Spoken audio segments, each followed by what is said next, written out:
you look back a few years, like 20, my wife and I bought a old telescope at a garage sale, and it worked, but it didn't really do anything. It ended up in the closet for a couple of decades, and took a class at Sierra College about 5 years ago, and from Don Mackholz, who's got 11 comets named after him. If you ever have a chance to take a class from someone who's got comets named after him, don't pass that up. Come to find out, I wasn't using it right, and got interested in the hobby of looking through real telescopes, and decided I wanted to show these, get pictures of these things and show it to the family and stuff. Kept a record of it. And you don't just put a camera on a scope. It's more than that. But it turns out it's not that much more, and it's really scary. People thinking about taking pictures, doing this really fancy stuff. And if there's one takeaway from tonight, it's this isn't that hard. And I'm going to try to show you, because I'm doing this live, okay, how to do the image process. That's the scary part. That's the part people don't understand. So what I'm going to talk about tonight, just a little quick background, a couple slides here on some background, the software I'm going to be using. We'll do the demo, and then opening up for questions. I'm not going to take any pictures. We're not going to cover the image taking part, other than just a quick introduction of it. Okay. What we're trying to do is we're trying to make, with this image, the capture part, we're trying to make effectively a perfect telescope and perfect optics. Even though we don't have them, we're trying to make them be perfect. And there are certain things that they aren't perfect about. Every image has noise, like the fuzz, the static on your radio, remember the snow on your TV set back when we had actual TV sets. That noise, there are ways of getting rid of it by taking a bunch of pictures and then stacking them together. You're averaging out the noise so it goes away. Your optics aren't perfect. They have a little bit of vignetting on the side. There are dust particles that are obscuring things. The sensor, the pixels aren't all exactly the same sensitivity. And so we take a bunch of calibration frames that represent what the scope is, and that way we can undo what it's doing. So we take a picture of dark, of nothing, of total blackness. And what you'll find in the actual image you get is not total blackness. Okay, if you subtract that from what you took a picture of, you've undone that noise, or some of the background thing. If you take a picture of a perfectly blank wall, then the resulting image you get is going to be not perfect, because it's going to have some vignetting and some dust. Well, I can divide the image of whatever it is I'm taking a picture of by that flat, and undo the warpness, the dust that's in the image. Don't worry about how the math works. The software takes care of it. Just make sure you take the lights, which is the image you're taking, the darks, which is a picture of nothing, the flats, a picture of a blank wall, and a dark flat, because you want to undo the optics, or the noise of the sensor of the flats. So darks and lights, flats and dark flats, that kind of comes a pair. Forget bias, that's an optimization. And you pour it all into the software, you push the button, and out comes something you can process. Really quick, the software that I'm going to demo tonight, the stacking is a program, ASTAP, A-S-T-A-P. It probably stands for something. I don't know what it is. The author is Han. He's over in Europe somewhere. There are other ones. Deep Sky Stacker that is also a common one. Both it and ASTAP are free. Sequitur, also free, does good job at like the nightscape images. PixInsight, if you want to flog yourself with problems, and it's a long, steep curve to learn. It can do everything, and it'll give you 6 different ways of doing it, all different. Cyril is also another free one. A lot of people use that. I'm not going to talk about any of those. We're going to use ASTAP tonight. The processing, what you end up with out of the stack is I'll show you an example, is something you can't even see because the night sky is dark. I mean, that's the whole idea, right? So you got to stretch and tease out the image from almost black. And we're going to use star tools for that tonight. PixInsight's another one that's people spend weeks working on an image in PixInsight. AstroPixel processor, APP, is another one. Cyril, there's a bunch of them that can do this. We're going to be using star tools. People even use Photoshop or GIMP. You can do it, but it's like programming in machine language with ones and zeros. I don't recommend it. Some people enjoy it. Okay. People asked about what telescope I've got. This is what I've got. The bottom, can you see my mouse? Yeah. The bottom part's a little tripod that is on wheels because I roll it across the street since I have too many trees here. Battery, the controller, little Raspberry Pi is the runs the all the software on it. This is the mount, the rotisserie that tracks the sky, and that's the telescope. We'll zoom in on the scope. There's a guide scope and the main scope. Focuser, and then the camera in the back. So that's what all these pictures were taken with. If you just take a picture of the sky through a telescope, that's a single image. This is what you see. Not a lot there. If you stretch it, if you look at the FITS image, which is the full raw image, you'll see a little bit of a hint of something. We got a galaxy out here. This is M101 from last month. Yeah, and gray because all that the light pollution and stuff. But then when you're done with it, excuse me. Yeah. What was the difference between that image you showed us, which we could see a little in, and the previous image? Okay. It comes down to stretching. When you do a JPEG image, there's a lot of crunching and massaging that the camera does to make this compressed image, and a lot of it is taking away that gray background, so you don't see it in this image. If you go to this one, this is the raw image. So this is every bit of information from the camera sensor. That's about a megabyte worth of data. That's about 25 megabytes of data. So you get a whole lot of compression by throwing away all that gray and everything else. And that reveals there's something there. And then when you go through the processing, which is what I'm going to focus on tonight, is when you see the real image of what's out there. These are the magazine images. And if you remember from last month, M101, there was a supernova.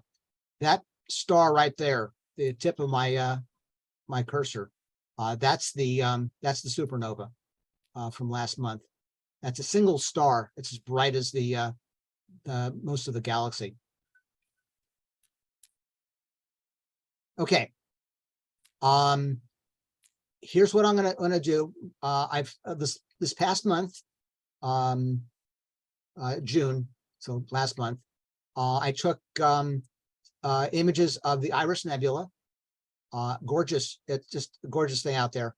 I took 18 images, 5 minutes apiece with the camera.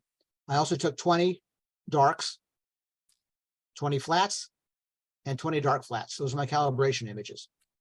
So that's all the data that I've got. We're going to do the stacking. I'll do it live, and we'll do the processing. Any questions at this point that I can answer? Matt. Greg. Yes, that first image you saw, the JPEG image, that was just a JPEG rendition of what you would actually see in the image that came from the camera. Correct. That is a JPEG'd as a verb. Okay, there's more here. The second image that you see, the greenish one, comes after some stretching, which means that you apply a function to every pixel, and some pixels get more additional bits of information than other there's a pixels stretching. do. So it what I brings did, out the image. yeah, what I did to get this, I imported the FITS image, the raw image from the camera, into a photo thing that, and I just saved it as a JPEG. Okay, what program did you use? Because whatever program it was, it stretched the image Oh yeah, no, I understand. without you knowing it. Or No, yeah. it's not per. So the point was when you look at this image, there's nothing there. The point of this image is, yeah, there is something, but it's hard to see. Yeah. That's the only point I'm trying to make. Yeah. Okay. Yeah, this wasn't done. I didn't manipulate this. I just imported it and saved it as JPEG. So I could put it into. Yeah. Some of the programs that open those FITS images do this stretch. This has had a little stretch. It's a little bit of a stretch. Yeah. Yeah. And then a lot of stretch and other stuff. Okay. Yeah. So, Question. Yes. Yeah. So Greg, what's the focal length of your camera image? And then the second question is for the dark flats, what is your shutter speed for those? Okay, very good questions for those two. The telescope that I've got is a focal length of 910 millimeters. It's a 130 millimeter diameter, so 5-inch f7. Okay. The camera has an APS-C sized sensor on it. So whatever that ends up in millimeters. I took 5-minute exposures of the sky. The darks have to match exactly the same settings as the lights. So those were 5 minutes also. Same gain, same everything else. The flats were like a second and a half. I have a tracing tablet that I just hold it on top of the telescope and aim it at the thing. It's like a second and a half. And so the dark flats, again, a second and a half. Okay, thank you. Okay, good questions. I should have put that in the info. Okay, here we go. So first, let's grab tab. They got tabs here for all the stacking. So there's our 18 lights. Each one's a different, different timestamp on them. Those are the 18 images. I've loaded the darks. I have a cooled camera, which means that I know what the temperature is going to be. So I can anytime I can sit down, I can take my 20 images with the camera, cooled off, and as if it was out at night. I did these, some other time. So I got my 20 darks are all together, already assembled in a master dark. Flats, I took those and I added in the 20 dark flats, and they're already crunched together. I'm not going to do that again, but that's the set of flats with the dark flats corrected. And then we push the go. And this is going to be hopefully, yeah, we go. Like I said, we're doing this real time. There's no camera tricks. We can hum the tune to Jeopardy if you want. But what this is doing is it's taking each of the light images, there are 18 of those, it's subtracting off the dark. So it's getting rid of that background, the base level. It's dividing it by the master flat. So it's correcting for the dust and the vignetting around the edges. And then saving that temporarily. Next image, it's subtracting off the darks. It's dividing by the flats. It does this pixel by pixel for 18 images. And then it takes those 18 corrected images and then does an average on them. Takes by pixel, averages them all together, and comes up with the final image. And you can see as it's kind of going by, it gives you the running saga at the bottom there. 9 of 18, 10 of 18. And partly this, so the camera has a resolution of 6,000 by 4,000 pixels roughly. It's bin 2 by 2, so it's 3,000 by 2,000 to speed this up a little bit. Now it's combining them, getting all the thing. Oh, outliers. One of the things that you can do when you've got 18 copies of essentially the same image, and one of them has one of Elon's finest going through it, you can look at that pixel and say, okay, that pixel shouldn't be there. That one is an anomaly. It's an outlier. And so you can replace that pixel with the average. And then you go along with all the other pixels and oops, that one doesn't look right either.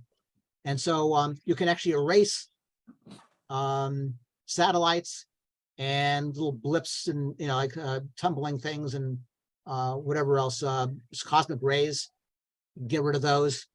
It will not erase a jumbo jet.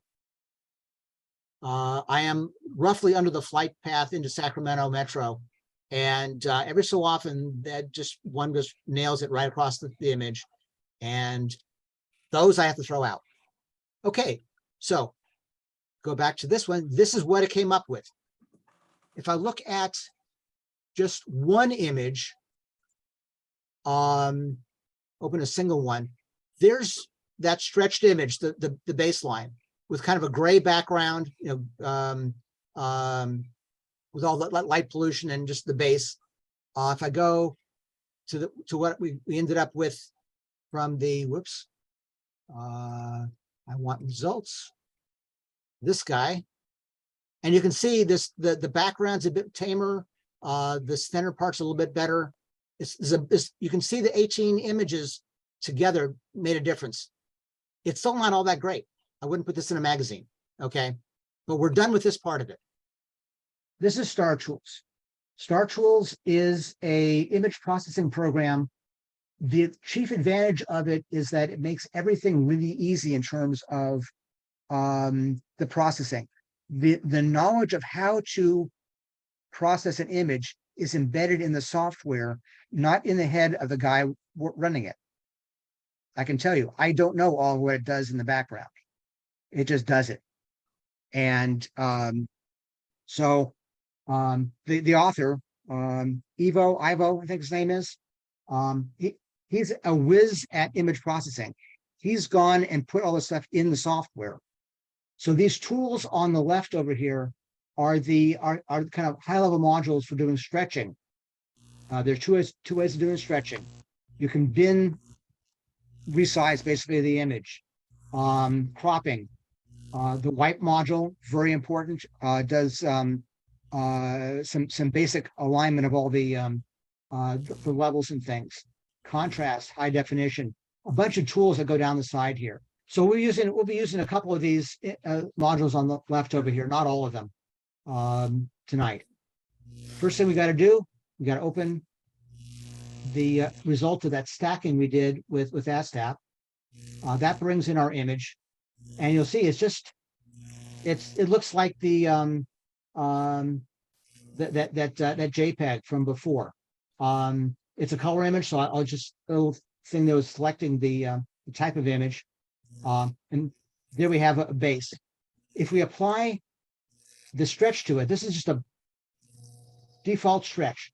It is auto development. Does a pretty good job. You can see we actually have an image there. Yay. So we'll keep that just to start out with. About when I started out, it says, hey, there's some artifacts. So we'll trim off a little of the edges here, around the edge, just to get rid of some of that stuff around the edges. That's normal from stacking. Not all the images were exactly in the same place. So some of them are missing some pixels that the other ones have. And the program noticed that. So we did a development, we did a crop. Now we're going to do a wipe. And the wiping, this flashing is what it does. It just likes to flash the screen. It's part of the mask functional. Bring that up in a minute. We need Greg, to. what does wipe mean in this case? wipe is it is leveling the overall image. So if you've got a gradient where part of the sky is brighter than other part because you've got some light pollution, it's just a magical, I don't know what it does, but you do a development and you do a wipe, and there's the wipe. WIPE. WIPE. Yes. There's if you want to look at W- PixInsight, it's the WBPP or something is the equivalent for PixInsight. So there's the wipe, and we just keep that. There's a The light is just the sum of the colors without Yeah, any this is- color added. At this point we're still dealing with luminance. We look at the color plane, and there's the exaggerated colors. We'll get real colors in a minute. This is an exaggeration of the colors, so you can tell if you have any problems. Basically, we'll keep that. And now we're back to unstretched. So I like to do a film develop. It's a bit more tame than the auto develop. It's a little more controlled. And we'll just, by my experience, we'll crank that by 95% here. And now we can start seeing, we got an image there. Let's there we go. That's a little bit too much, maybe. Let's get that 96. What Let's do it did you here. do to get that image? That is the stretching, the development. So wiping gave a nice even base. All the pixels now are representing what the image is, but they're way down they're way down. So if I cancel, so this is what the image looks like in linear space. So the image is there, it's just down in a very small little. If you look on a scale from 0 to 65,000, this is between like 100 and say 1,000. So we're way down 1,000 out of 65,000. You can't see it on the screen. It's there, but you can't see it. So we've wiped. We've gotten everything calibrated. Now we go in and do the development, and that's where this first piece of magic happens. And if we bring this up to about 96.5 or thereabouts, I think it's a good value, just based on experience. And there's that image. We've brought forward, like in the darkroom, we've done a development. We brought that image out from down the noise. Yeah, what happened to And, the noise? Hang on, but it's a lot of the noise was averaged out when we did the stack. There's still some there. If I zoom in, you can see there's still a bit of noise in there. We'll airbrush that out. Just not airbrush, but we'll deal with that in a minute. We're still black and white though, still monochrome. How do you apply the right coloring? So there's color information here, but we don't know how to represent it yet. One of the tricks you can do with Star Tools is you can look at the sky, and on average, the stars are white. Some are blue, some are orange, some are red, some are green. On average, so if you average them all out, you have white. That's white balance. And so what we do is a little trick. We do a mask, and we grab a mask of all the stars. And so what it's doing right now is it's going through the entire image, finding all the stars and drawing a little circle around them so it knows where they are. And I can't speed this up. This is real time.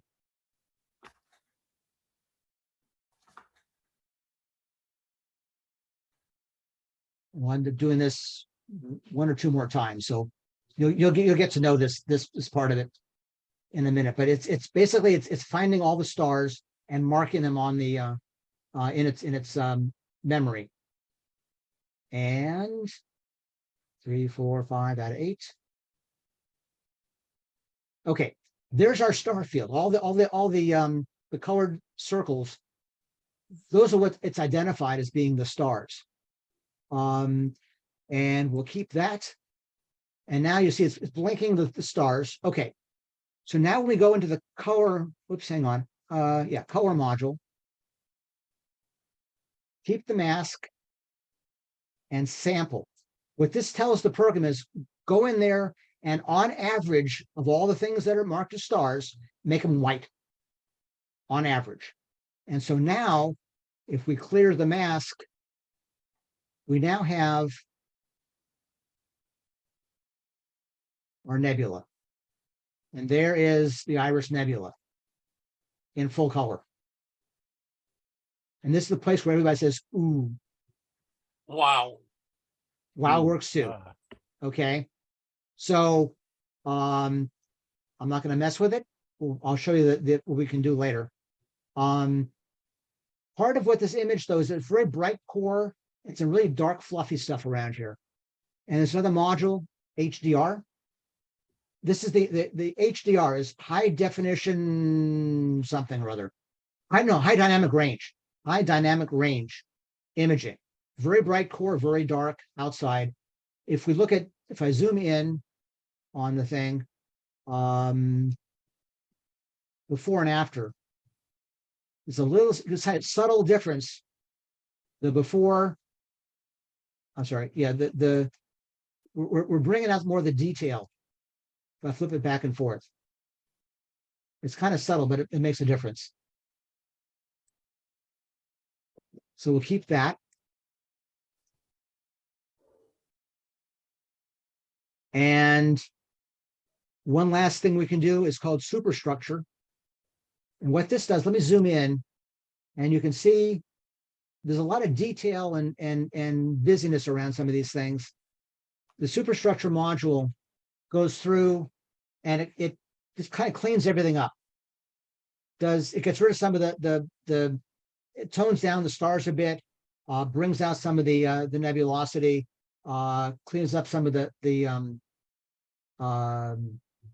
noise. And again, we're talking real time here, so it's I can't speed this up. By the way, the computer I'm using here is it's an i7 2 point something gigahertz. More important than speed is memory. I've got 32 gig of memory in this thing. It doesn't use all of it, but it uses a bunch. Well, I can imagine that Fitz image was huge. It's about the Fitz image was 54 megabytes, I think. Is that right? I can check. Anyway, so we've done our superstructure. And if I zoom in on this thing, oops, and do a before and after. There's the before, kind of grainy. There's the after. You can see it makes a difference. We'll keep that. And I'll do one more thing before I finish up here with the last step. Is let's get a little more sharpness on it. Just because. And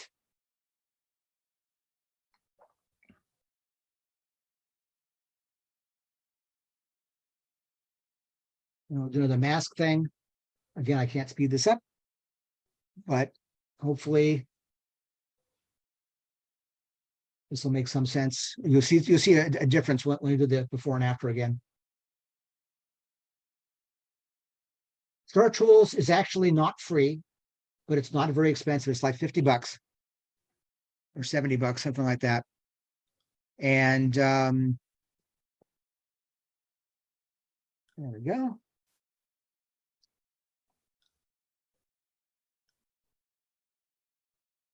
Okay.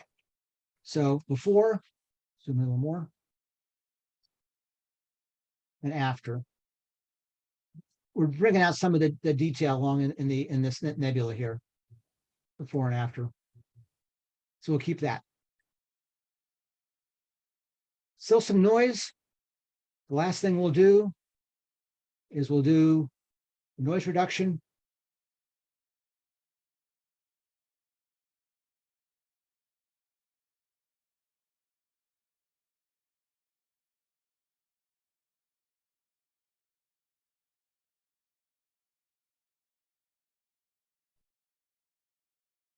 And again, we're all humming the theme to Jeopardy, I assume.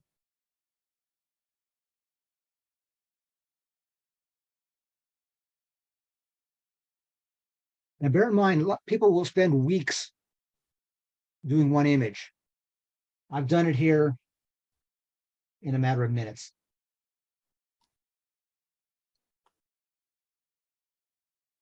And I didn't do a whole lot. Let's finish the. There we go. Okay. So before, after, all the noise is gone. And now we have just a nice image here of nebula. And the mask. Okay. And this is the image I shared on the on groups. That's the Iris Nebula. That's great, Greg. So there's more you can do to it. You can go back into, for example, I mentioned the color module. You can mess with the color, like let's see here. Let's say you want to increase the red of some of the stars. You know, you can do stuff like that. You can go in, you can do some of the pseudo coloring, the color mapping, where get one of the ones here. There we go, false color. So sulfur, hydrogen, and oxygen. You know, you can kind of go wild with some of those things. You can go back in to the development. Let's say you want to bring out some more of that that nebulosity, the dark stuff around it. We can increase the development on that, and really bring out this gray part. Yeah, so it's other stuff you can play with after it. But basically, how did you increase the development just on the nebulosity? It's an overall. So it wasn't. If you want to go in and play with like the dark, the midtones and the highlights, that's not what this does. An overall stretch. It tries to mimic a dark room where you go in. It's just a stretch, but it didn't blow out the center when you did that. Yeah, correct. So yeah, so this is what's so good about Star Tools is Ivo in the back of his head when he's writing the software, he knows he doesn't want to mess up the image if he doesn't have to, and so it's hard to mess it up. He's applying the stretch, but he's also remembering, oh, we have an HDR image, we've done a wipe with a certain set of parameters. He's remembering all the other steps that we've done. He's putting them in the right order and then reapplying. So where people get all bent up around the axle on PixInsight or Cyril, these other tools, where you're in control of the steps that you take in the order you want to take them, Star Tools can reorder the steps internally. It doesn't tell you about it, but it reorders things to where they make the most sense.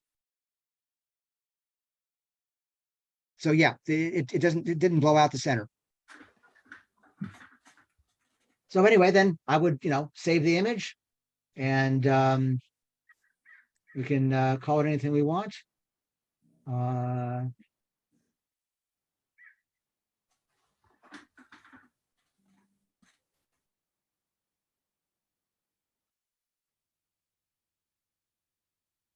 Do it in a PNG so we don't lose it.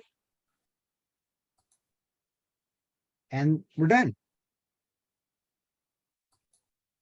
So Greg, I have a basic question, a couple of questions. Please. Greg, so when the word stretch is used, does that mean it's like increasing the amplitude of the pixels? Or I'm just wondering, because you'd use that word and I'm not sure exactly what you mean by that. Right. You're increasing the contrast, sort of, or no, it's you're turning up the gain a bit. you're looking at the stuff that's Gary, That's how very would you faint. It's like faint, you're just amplifying things that are faint. Is that kind Yes. of, right? One kind of stretch is called arc sine H. So you Yeah, take but the hyperbolic, or you take the inverse of the hyperbolic sine and apply it to every pixel. So basically, you're right. It just means you're amplifying certain pixels more than others. certain pixels? How would it know which pixels to amplify? let me Well, let it's me- let me- working, the same function applies to every pixel. Right. But it's, So but arc it's, sine H, if you've got a pixel with not much in it, arc sine H probably won't amplify it very much. uh-huh. let me try something here. But Let me- but then if there's something there, it amplifies it more than just a linear way. Yeah, but probably up to a point, and then when it gets to be too high, it'll back off. Right. Okay. I haven't looked at that curve recently, but Okay. Okay. So it manipulates each of the pixels in a way such that detail is seen. An arc sine using an or arc sine H would be one method of doing that, to kind of right, amplifying certain parts of the that's right. image. Yeah. Okay. Okay, I hang on a second, guys. Let me switch machines here. I'm going to stop sharing from there, and I'm going to reshare. I am really living dangerously here. From this machine.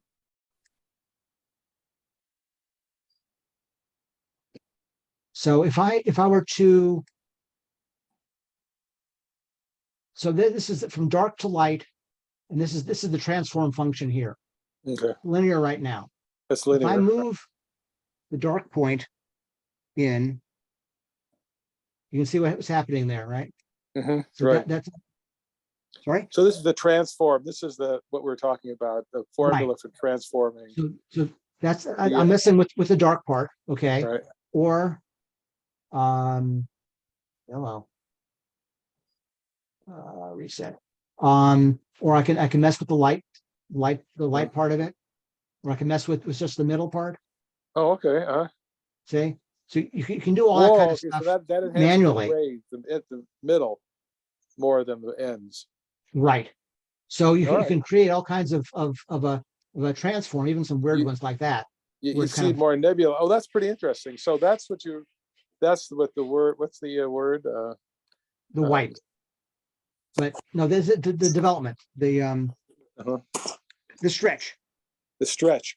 So this The is like stretch. stretching it in certain ways to amplify what you're looking for in a way. Right. And then you use a certain formula that you're moving the transforming Correct. So the stretching is so the image when it comes out of the camera is Yeah. all down at the bottom part down here.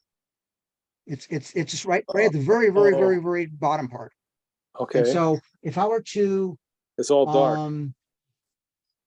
let me try this program here. This is actually the image taking program, but it also displays things. Let me file, open.